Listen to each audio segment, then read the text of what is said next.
1 जून से आपकी जेब पर बड़ा असर पड़ने वाला है। एलपीजी सिलेंडर के नए दाम, यूपीआई पेमेंट का नया नियम, pan card update, ATM charge और एफडी ब्याज दरों समेत कई बड़े बदलाव लागू हो सकते हैं।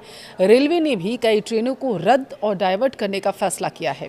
ऐसे में जून शुरू होने से पहले इन सभी जरूरी बदलावों को जान लेना आपके लिए बेहद जरूरी है, इसलिए वीडियो को लास्ट तक जरूर देखिएगा। नमस्कार, आपके साथ मैं पल्लवी रविंद्र सिंह।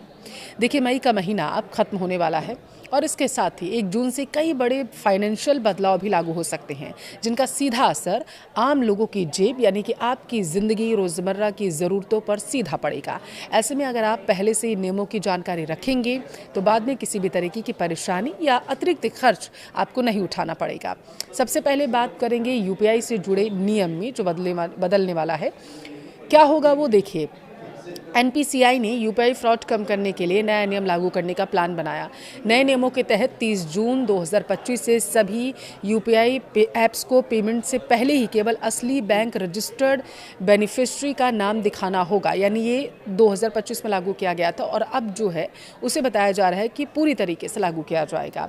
यानी अब क्यूआर कोड, मोबाइल नंबर या यूज़र डिफाइंड नाम की जगह उस व्यक्ति या व्यापारी का वेरीफाइड नाम दिखाई देगा जिसे आप पैसा भेज रहे होंगे। इससे फर्जी नाम दिखाकर होने वाले यूपीआई फ्रॉड में कमी आने की उम्मीद जताई जा रही है और यूजर्स को पेमेंट से पहले सही व्यक्ति की पहचान करने में भी मदद मिलेगी। दूसरा बदलाव जो होगा माना जा रहा है एलपीजी के रेट्स में बढ़ोतरी से जुड़ा होगा। देखिए, 1 मई 2026 से कमर्शियल एलपीजी सिलेंडर की कीमतों में बढ़ोतरी को देखा गया था। 19 किलो वाले कमर्शियल सिलेंडर के दाम तकरीबन 993 तक बढ़ गए थे, जिसके बाद दिल्ली में इसकी कीमत 3071.50 और घरेलू की सिलेंडर की अगर बात करें 14 किलोग्राम की, तो इसमें कीमतों में कोई बदलाव नहीं किया गया था। इस बढ़ोतरी का असर होटल, रेस्टोरेंट, छोटे कारोबारियों पर सीधा पड़ा था। अब 1 जून से भी एलपीजी सिलेंडर के नए रेट लागू हो जाएंगे, क्योंकि तेल कंपनियां हर महीने की पहली तारीख को कीमतों की समीक्षा करती हैं। तीसरा बड़ा बदलाव रेलवे रूट से जुड़ा हुआ है। दरअसल जून 2026 में भारतीय रेलवे की ओर से बड़ा रेल ब्लॉक जो है वो किया जा रहा है, जिसके तहत तकरीबन 77 ट्रेनों को रद्द किया जाएगा और कई ट्रेनों के रूट बदले जाएंगे। यह बदलाव रेलवे के ट्रैक अपग्रेड और नॉन इंटरलॉकिंग कार्यों के कारण किया जा रहा है। इसका असर पश्चिम बंगाल, महाराष्ट्र, गुजरात, मध्य प्रदेश, छत्तीसगढ़, झारखंड और उड़ीसा समेत कई राज्यों में देखने को मिलेगा। रेलवे ने यात्रियों को यात्रा से पहले ट्रेन का स्टेटस जरूर चेक करने की सलाह दी है। चौथा बदलाव पैन कार्ड से जुड़े नियमों के बारे में है। नए इनकम टैक्स नियम 2026 के तहत पैन से जुड़े कई नियमों में बदलाव किए गए हैं। अब कुछ लेन देन में पैन देना जरूरी नहीं होगा, जबकि कई हाई वैल्यू ट्रांजैक्शन पर नियम और सख्त कर दिए गए हैं। उदाहरण के तौर पर पहले एक दिन में 50,000 से ज़्यादा कैश जमा करने पर आपको पैन दिखाना ज़रूरी होता होगा, लेकिन अब यह शर्त हटा दी गई है।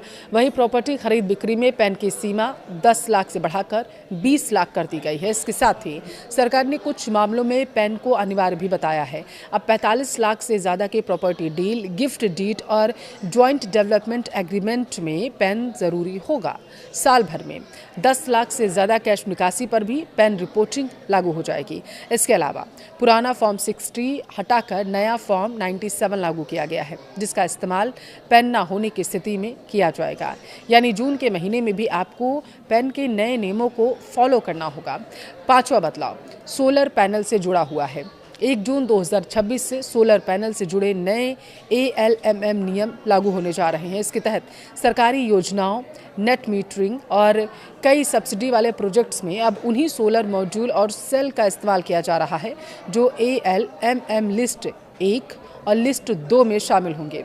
सरकार ने साफ किया है कि 1 जून के बाद ALMM लिस्ट 2 नियमों में कोई एक्सटेंशन नहीं होगा। हालांकि कुछ प्रोडक्ट्स को केस बाय केस राहत जरूर दी जाएगी। छठा बदलाव एटीएम कैश विड्रॉल चार्ज में बढ़त को लेकर है।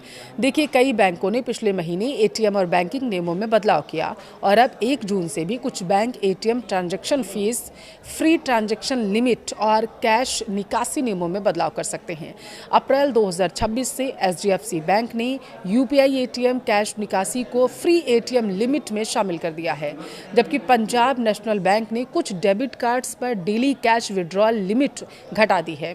वहीं कई बैंकों ने एफडी ब्याज दरों में भी बदलाव किया है और जून में आरबीआई नीतियों और लिक्विडिटी स्थिति के आधार पर एफडी रेट्स में भी बदलाव देखने को मिलेगा। ऐसे में ग्राहकों को एटीएम शुल्क, कैश लिमिट और एफडी दरों से जुड़े कुछ बैंक नोटिफिकेशन चेक करते रहना चाहिए। इसके अलावा कई अन्य नियमों में भी बदलाव हो सकता है, जो कि Aadhaar card, petrol diesel rates, RBI की एमपीसी मीटिंग में रेपो रेट से जुड़ा होगा। इसलिए मैंने जो इस वीडियो में 6 बड़े बदलाव आपको बताए हैं, उन्हें ध्यान में रखें। जानकारी अच्छी लगी हो तो वीडियो को शेयर ज़रूर करें।